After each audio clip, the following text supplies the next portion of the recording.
하나님 말씀은요, 열왕기상 22장 43절 말씀입니다. 열왕기상 22장 43절 한 절 말씀 같이 봉독하겠습니다. 여호사밧이 그의 아버지 아사의 모든 길로 행하며 돌이키지 아니하고 야훼 앞에서 정직히 행하였으나 산당은 폐하지 아니하였으므로 백성이 아직도 산당에서 제사를 드리며 분향하였더라. 아멘. 오늘 본문 말씀 가지고 역사를 통해 배우다 라는 제목으로 함께 말씀을 나눕니다. 함께 고백할까요? 역사를 통해 배우다. 오늘 우리가 이스라엘의 역사가 오늘 열왕기상과 열왕기하에 기록이 되어 있습니다. 열왕기상엔 지난주에 솔로몬에 대해서 함께 말씀을 나눴죠. 처음에 잘 주님 앞에 서 있던 솔로몬이 점점점 강성하면서 마지막 때 하나님이 아닌 이방 신들 앞에 숭배하면서 결국에는 나라가 분열되어지는 안타까운 모습, 또 그 이후에 많은 이스라엘의 왕들과 역사가 열왕기상과 열왕기하에 기록이 되어 있어요. 우리는 역사를 보면서 무엇을 깨닫느냐면 자신을 되돌아보고 또 우리가 어떻게 살아가야 할 건가에 대한 많은 교훈과 도전을 받게 되어집니다. 이스라엘의 역사가 나한테 무슨 상관이 있어 라고 생각할지 모르지만 성경에 그 역사를 기록한 분명한 목적이 있는 줄로 믿습니다. 그 목적을 통해서 오늘 하나님이 오늘 예배드린 저와 여러분에게 세 가지 말씀을 함께 나눌 텐데요, 저와 여러분의 삶에 이스라엘의 역사를 통해 주시는 놀라운 비밀과 또 은혜가 함께하게 되기를 주님의 이름으로 축복합니다. 자, 여러분 본문 말씀 중심으로 첫 번째 우리는요, 한 사람이라는 그 인물에 집중을 하며 살아가야 될 거라고 봅니다. 말씀드렸듯이 솔로몬이 하나님 앞에 우상 숭배함으로 이스라엘이 두 나라로 나뉘어지죠. 하나는 남유다로 나뉘어지고 또 하나는 북이스라엘로 나뉘어집니다. 남유다와 북이스라엘 나라가 나뉘어지는데 각각의 그 나라의 왕들이 세워지고 그 역사가 이렇게 쭉 흘러갑니다. 근데 그 역사 속에서 우리가 공통되어진 하나의 특징을 발견한다면 남유다는 한 왕조에 이어서 계속 이어집니다. 그러니까 그 아버지가 왕이 되면 그 아들이 왕이 되고 계속 그 왕위가 이어지는 모습을 보게 됩니다. 그런데 북이스라엘 나라는요, 계속해서 왕조가 바뀌어집니다. 왕조가 바뀌어진다는 건 구테타가 일으킨다는 이야기고 또 유혈혁명이 일어나면서 나라가 완전히 바뀌어지는 모습들을 보게 되어지는 거죠. 왜 이런 일들이 벌어질까? 우연히 그냥 한 나라의 역사이겠지라고 생각하지만 아니요, 성경은 분명하게 그렇게 되어지는 이유에 대하여 설명을 하고 있다는 겁니다. 예를 들어 남유다가 많은 우상 숭배도 하고 전쟁의 위기도 닥치고 많은 어려움을 겪기도 합니다. 그럼에도 왕조가 하나로 쭉 이어질 수 있었던 이유를 성경은 분명하게 이렇게 기록하고 있습니다. 우리 사무엘하 7장 16절 말씀인데요, 함께 같이 한번 읽어봅니다. 내 집과 내 나라가 내 앞에서 영원히 보존되고 내 왕위가 영원히 견고하리라 하셨다 하라. 아멘. 이 말씀이 누구와 함께 연결되어 있는 말씀이냐면 하나님이 다윗에게 약속하신 말씀이에요. 그리고 그 다윗에게 약속하신 그 말씀이 어떤 말씀이에요? 내 집과 내 나라가 내 앞에서 영원히 보존되고 내 왕위가 영원히 견고하리라 라고 말한다는 거죠. 그러면 이 약속은 남유다의 왕들이 세워지면서 그 역사 속에서 계속 이어지고 성취되고 있는 줄로 믿습니다. 남유다의 모습입니다. 북이스라엘의 모습은요, 초대 왕이었던 여로보암이 자신의 나라를 견고하기 위해서 북쪽의 단과 남쪽의 베델이라는 곳에 금송아지를 만듭니다. 그리고 금송아지 앞에 절을 하면서 이스라엘 백성들이 하나님 앞에 우상 숭배하고 잘못된 하나님을 섬기게끔 만드는 여로보암의 왕의 모습이 나타납니다. 그 다음에 여로보암 왕 이후에 모든 왕들이 세워짐에도 불구하고 역사가 흘러감에도 불구하고 이스라엘 나라의 왕들과 백성들은 베델과 단에서 하나님 앞에 우상 숭배하는 모습을 보게 되는 거예요. 그러면서 성경은 뭐라고 말하느냐? 여로보암 때문에 이스라엘 땅에 하나님 앞에 우상 숭배하며 하나님 앞에 악한 일을 행하였더라 라고 말하고 있다는 거죠. 즉 남유다는 다윗 한 사람, 북이스라엘은 여로보암 한 사람, 그 왕 때문에 그 백성들에게까지 흘러가는 많은 영향력을 보고 있음을 우리에게 설명해 주고 있습니다. 한 사람 왕이 어떻게 통치했느냐가 그 한 사람에게 끝나는 게 아니라는 거예요.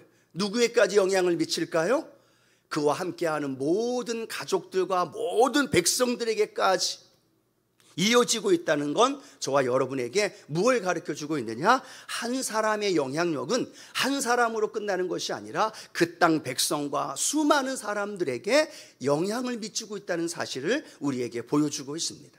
가장 대표적인 말씀이 고린도전서 15장 22절 말씀에 보면 한 사람의 영향력이 얼마나 센지 우리에게 보여주고 있죠. 우리 고린도전서 15장 22절 함께 합니다. 아담 안에서 모든 사람이 죽은 것 같이 그리스도 안에서 모든 사람이 삶을 얻으리라. 아멘.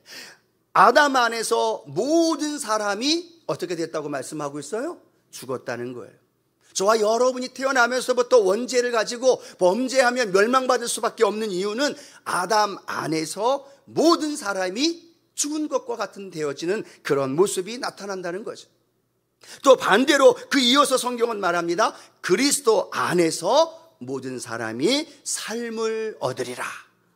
한 번 더 고백해요. 그리스도 안에서 모든 사람이 삶을 얻으리라.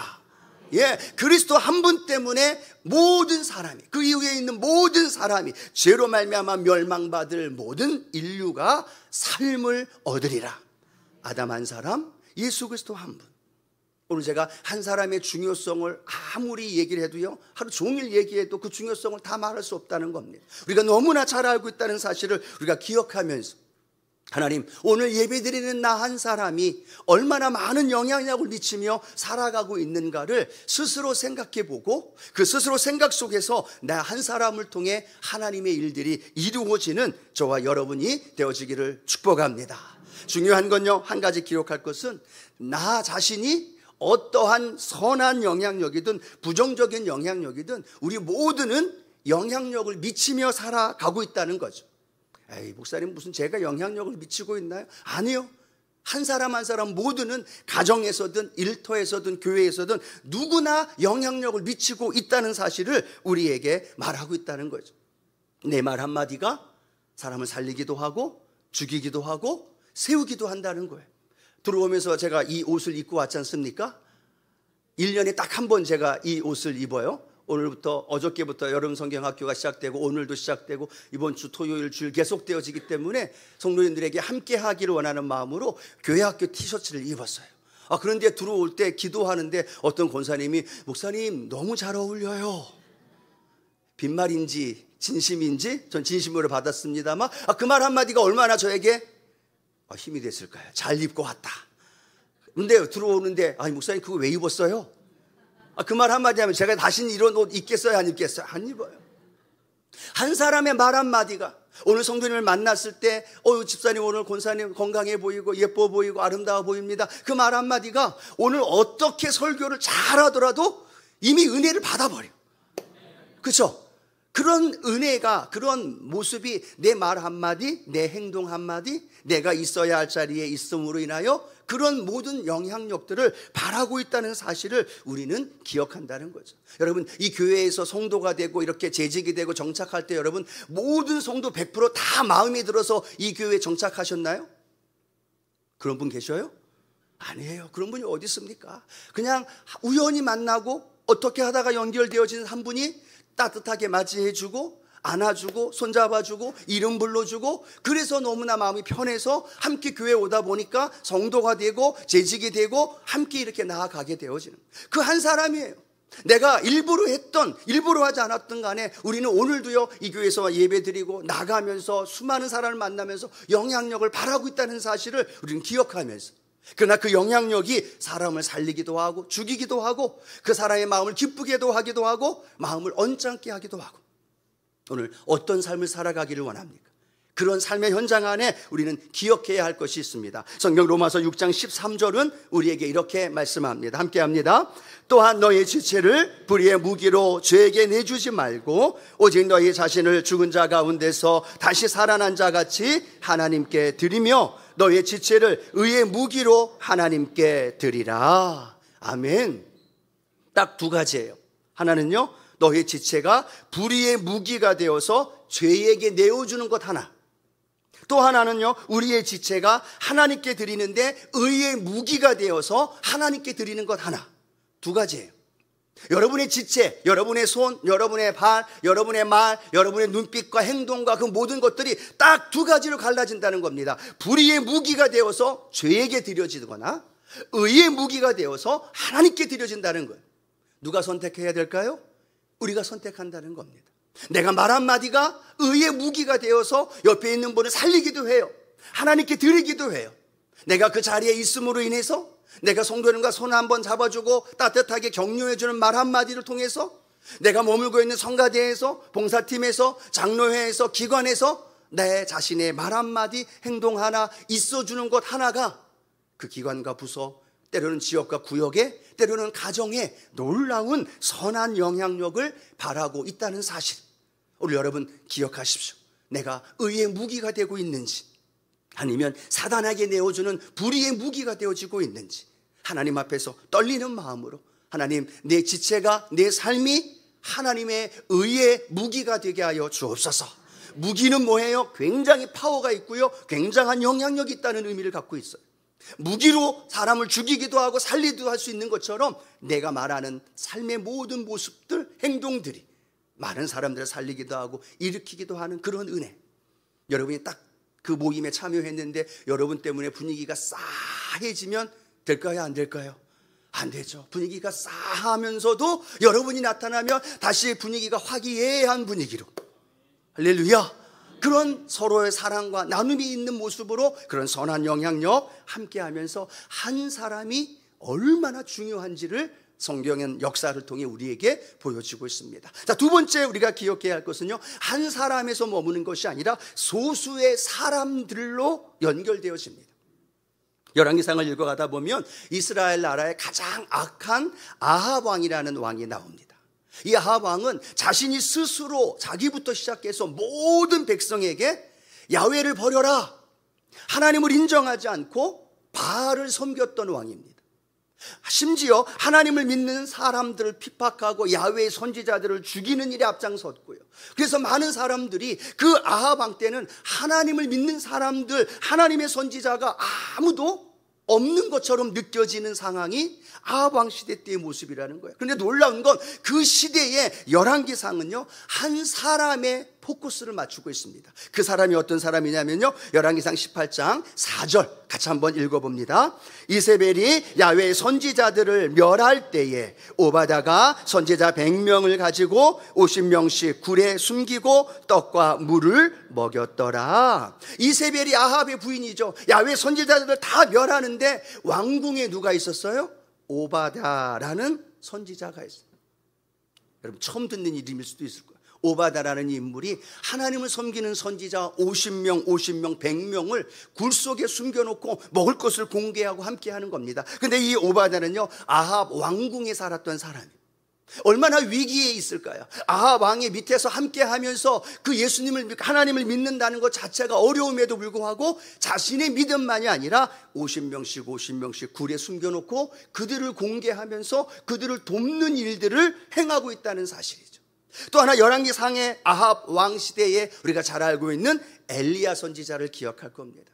이 갈멜산에서 바알 선지자들과의 싸움에서, 영적 전쟁에서 이기게 되죠. 850명을 목에 베고 하나님이 삼신이다라는 걸 증거하는 엘리야서의 모습을 봅니다. 그런데 이세벨이 엘리야를 죽이겠다는 그 협박 한마디에 엘리야는 도망칩니다.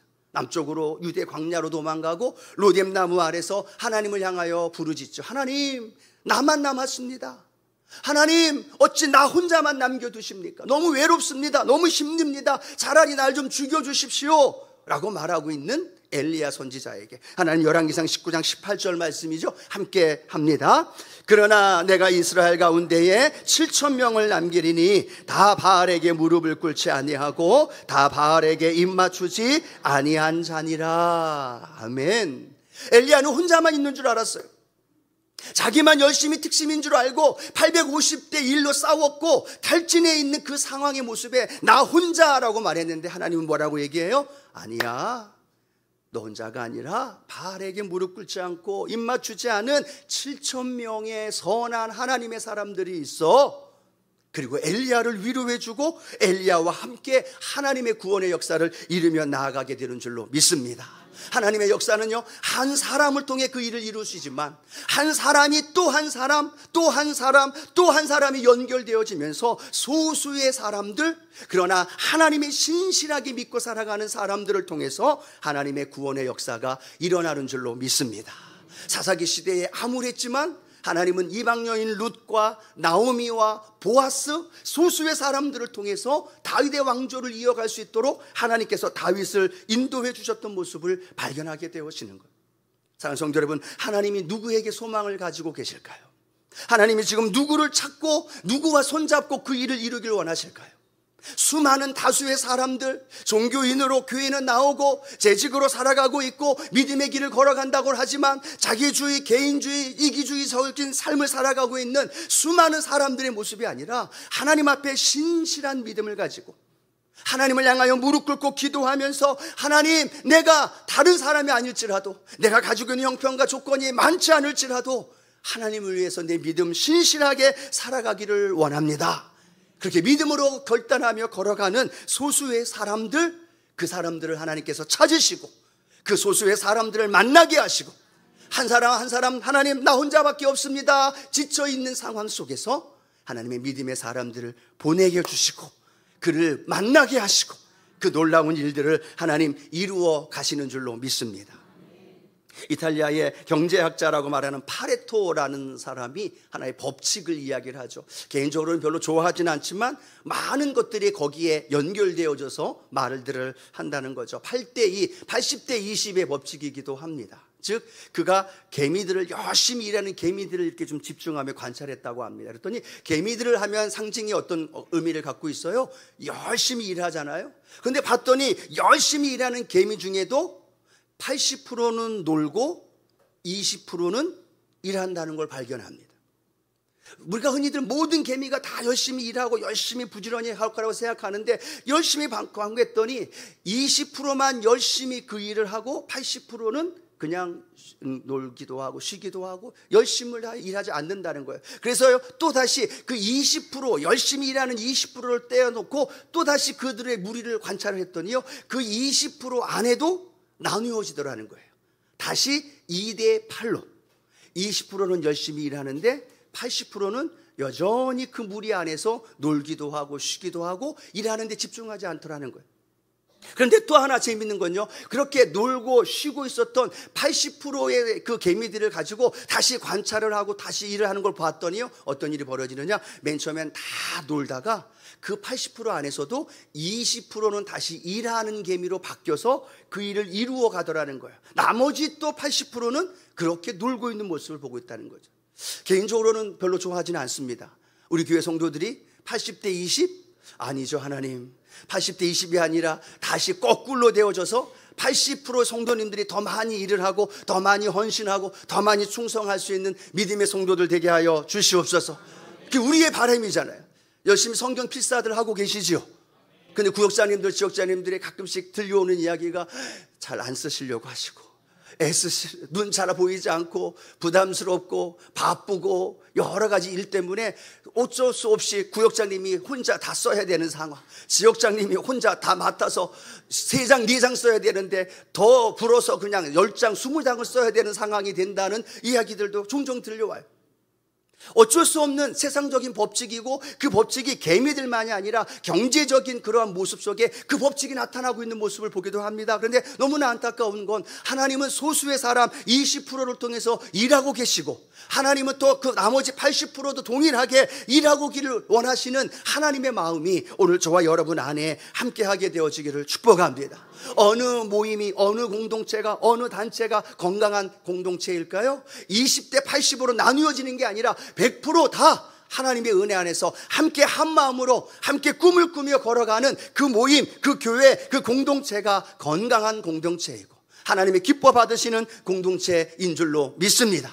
예, 그럼에도 불구하고 그렇게 통계를 내고 이론이 나왔던 사실은 지금도 어떤 교회나 어떤 공동체도 그 법칙이 이어지고 있다는 거예요.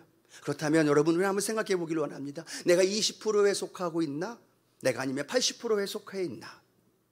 어떻든 간에 우리 교회에 재직이 되고 주일날 예배 드리고 구역장님도 되고 권사님들 되고 함께 믿음의 길을 걸어가잖아요. 근데 이 모임 속에서 우리가 함께하는 우리 교회 공동체 안에서 나는 20%에 속해 있나?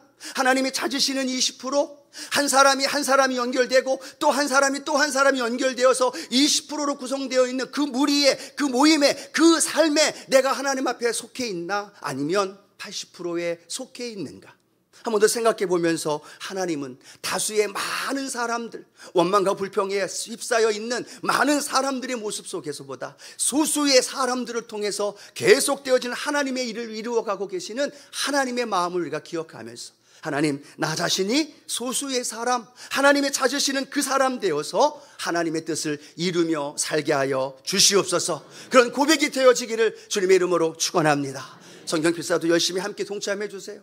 지역장님들, 권사님들, 구역장님들 연락 오면 그럽니다. 아니요, 남성들한테도 그렇고 한 번도 쓰지 않고 바쁘시다고 하시는 분들한테 한 절이라도 좀 쓰게 해달라고 권면해 주십시오.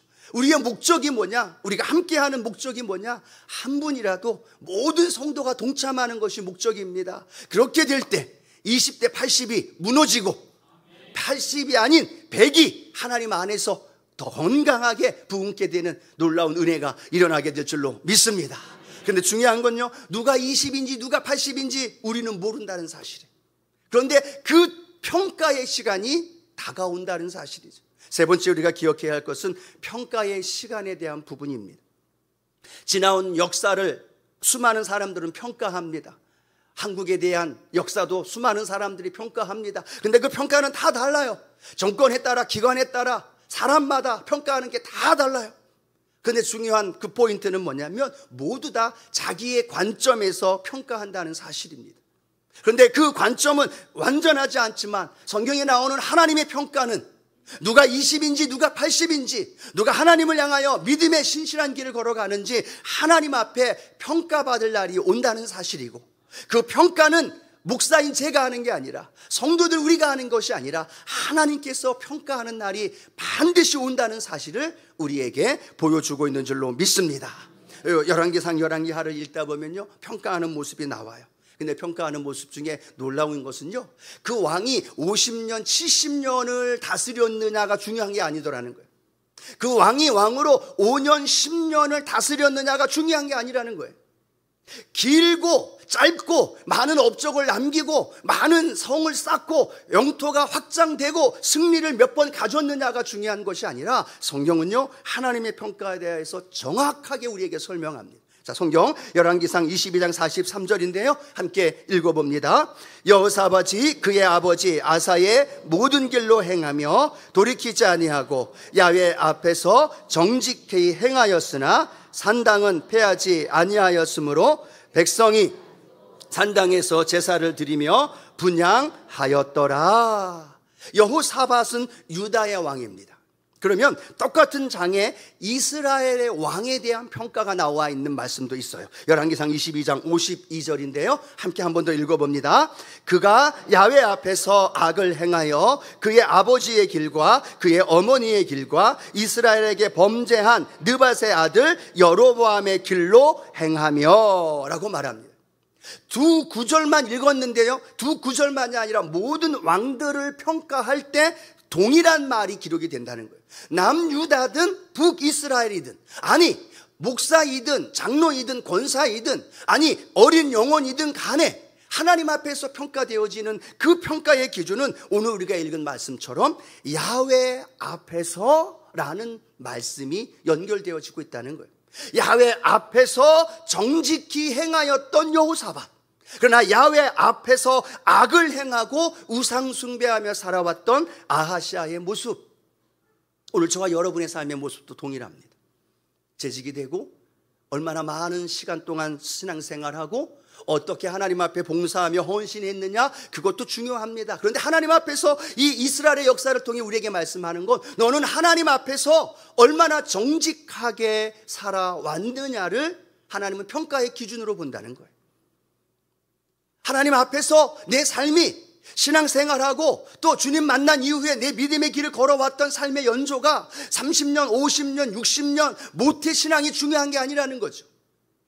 아니 내가 1년 전에 주님 만나고 지금 이제 갓 초신자의 믿음의 신앙의 길을 걸어가는 것, 그게 중요한 것이 아니라는 거예요. 하나님의 역사 속에서는 하나님 앞에서 정직히 행하며 살아온 삶의 모습을 하나님은 기록하시고, 그 기록을 통해서 우리의 삶을 평가하시고, 그 삶을 통하여 하나님께서 우리의 삶에 영원한 상급으로 우리를 인도해 주시는 줄로 믿습니다. 구원받아 하나님의 자녀가 된 것, 천국 가는 건 다 동일합니다. 근데 그 삶의 자리에서 야훼 앞에서 어떻게 살았는가, 내 물질 앞에서, 내 시간 앞에서, 내가 가지고 있는 에너지, 내게 주신 하나님의 은혜와 복을 어떻게 내가 사용했느냐에 따라서 그게 악을 행한 것으로 나오기도 하고 정직히 행한 것으로 나오기도 하고 하나님의 역사 속에 아예 기록도 되어 있지 않는 그런 모습으로도 우리 앞에 나올 수 있다는 거죠. 그런데 그 평가는요, 우리가 이 땅에 사는 100세, 110세 그 삶의 모습이 아니라 영원한 줄로 믿습니다. 이 땅에서의 삶에 살아갔던 삶이 그 상급의 하나님 심판 앞에서 우리는 순간이 아니라 영원하게 그 삶의 평가 안에서 살아갈 수밖에 없다는 거예요. 구원받아 천국의 삶을 살지만 어떤 사람은 하나님 주신 은혜 안에서 그 풍성한 상급 안에 기뻐하며 살아가는 분이 있는가 하면, 신앙생활은 오래 하고 재직으로 됐고 중직이 됐고 그런 삶을 살았음에도 불구하고 내 중심, 내 이기주의적인 삶을 살다 보니까 하나님의 역사 속에 기록된 것이 없는 그 모습이 우리의 모습일 수도 있다는 사실이에요. 세상의 기준으로는 잘 나가는 사람이 있는데 하나님의 기준으로는 과연 잘 나가고 있을까? 세상의 기준으로는 연약해 보이고 볼품 없고 있는 것 없어 보이는, 부족해 보이는 모습인데 하나님이 보실 때 그 모습은 정말로 세상의 가치로 그렇게 보여지는 모습일까? 아니요. 우리는 그 누구도 서로를 평가할 수 없고 서로를 향하여 비난하며 정죄할 자격이 없습니다. 그러나 오직 하나님 한 분만이 분명하게 그것을 평가하시고 그 평가를 통해서 저와 여러분에게 놀라운 은혜와 복으로 채워주시는 줄로 믿습니다. 7, 8월달 챌린지 하면서요, 저게 큰 감동을 주는 일들이 계속 일어납니다. 릴레이 기도를 하시는데 거동도 하기 불편하신 권사님 제가 합니다. 교통편이 어려워서 차가 없어서 버스를 타고 지하철을 타고 그렇게 몇 번을 갈아타고 오고 그리고 한참을 걸어가야 하셔야 하는 권사님이라는 건 압니다. 몸이 불편하신 거 저도 너무나 잘 알고 몸 건강하기 위해 기도했던 권사님인 거 압니다. 그 권사님이 저녁 늦은 시간에 기도하러 성전에 찾아오셨어요. 며칠 뒤에 암으로 수술해야 할 집사님 한 분이 같이 동행하면서 그 구역의 대표로 함께 저녁 타임, 늦은 타임에 기도하시러 교회에 오셨어요. 집에서 기도해도 되죠. 왜 굳이 교회에 와야 될까요? 그럼에도 담임 목사와 온 성도들이 챌린지와 함께해서 교회에서 한 번씩 나와 기도 한번 해봅시다. 언제 일주일 내내 교회 한번 안 오고 그냥 주일날 잠깐 예배 드리고 가시는 분들이 안타까워서 평일날에도 교회에 한번 오셔서 기도하고 성전에 와서 하나님 앞에 1대1로 기도하는 시간 좀 마련하면서 그렇게 함께 챌린지를 하고 있는데 그 권사님하고 집사님 두 분이 오셨어요. 1시간 동안 기도하며 가시는데요, 제 마음이 얼마나 감동이 되는지 몰라요.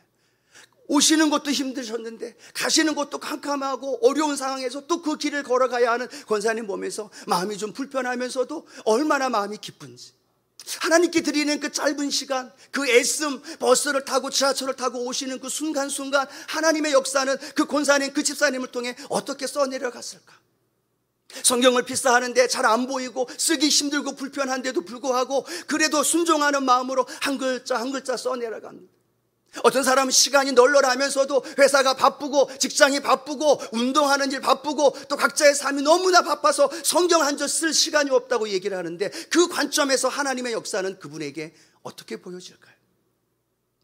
이게 여러분을 향해서 부담을 주고 여러분 마음속에 불편하게 해드리려고 하는 게 아닙니다.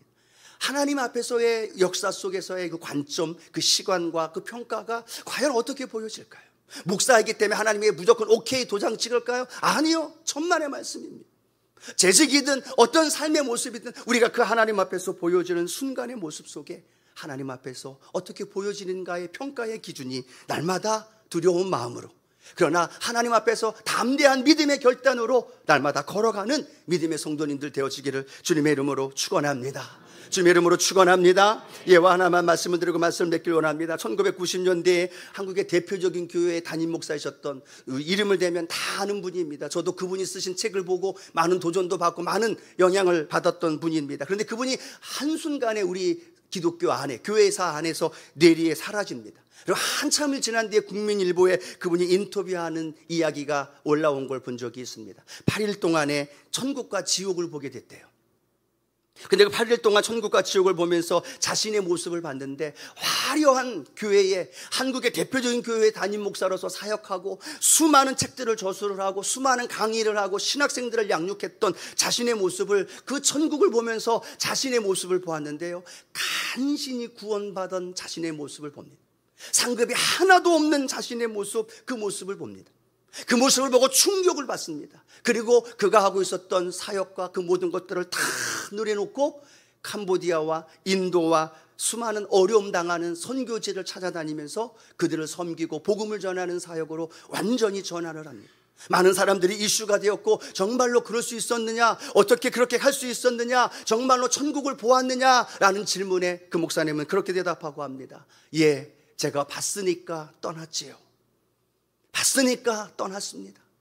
그동안 내게 있었던 상급이 얼마나 많았을 거라 자신하면서 교만하며 그렇게 오만했는데, 천국을 보면서 자신이 구원받은 자신의 모습, 상급이 없는 연약한 그 모습 보면서 그 모든 사람들에게 박수받고 인정받고 강의하고 설교하며 했던 것들이 다 헛된 것이었구나라는 걸 발견하면서 그는 인도와 캄보디아와 세상을 향해 떠나 섬기기로 결단했던 그 모습.